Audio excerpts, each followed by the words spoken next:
Hey guys, this week we'll be watching Walter, my 20-something-year-old Rosy Boa, eat a mouse for Feed My Pet Friday. We don't know his exact age, but he is an old man. He's definitely the oldest snake that I own, so I have to help him out to find his food. But once he finds it, he grabs it with no problem, and he has a really good wrap around his mice too. He actually wraps it for about 5 minutes each time, so we're just gonna fast forward until he starts eating it here. And this snake is so preoccupied when he has a mouse to eat that he doesn't even mind when I pick him up and handle him. And I often do this in front of kids so they can see a snake eat up close. Now, there is some controversy on whether or not you should touch a snake at all when they are eating, and for the most part, it is best to leave them alone. But some snakes don't mind at all, and for those, it doesn't hurt them to pick them up like this in order to get a good shot, or in order to move them to a different feeding bin, or so on and so forth. This snake species is a very beautiful species, I think. Their scales are like shiny beads running down their bodies. I just can't get over how pretty they are.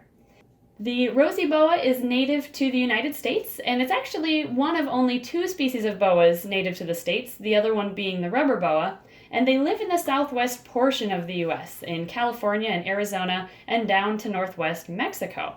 They vary in color based on their locales, which has led to 5 different subspecies of Rosy Boa. This one in particular is the Coastal Rosy Boa, obviously found on the west coast.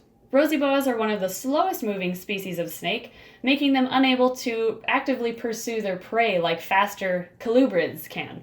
Because of this, they just sit and wait, and they are what we call opportunistic feeders, which means they sit and wait until that small mammal of the right size walks by, and then they grab it and eat it right there on the spot. This is a nocturnal snake, and they spend most of their time under rocks, hiding from the hot sun and from predators, and because of this, their preferred habitat are rocky or specifically granite outcroppings. These are widely kept as pets because of their docile nature. However, this one in particular is not as friendly as they usually are. He just wants to eat everything that touches his mouth. And it's because I got him from somebody who admittedly did not feed him as often as they should. So he just was starving when I got him and wanted to eat everything in sight. He's actually the star of my I Get Bit by a Snake video from a few months back. And as you can see, he is perfectly fine. That didn't faze him one bit. That's Walter for you, my really old Coastal Rosy Boa. Vote in the top right corner of the screen for next week's Feed My Pet Friday, and we'll see you then.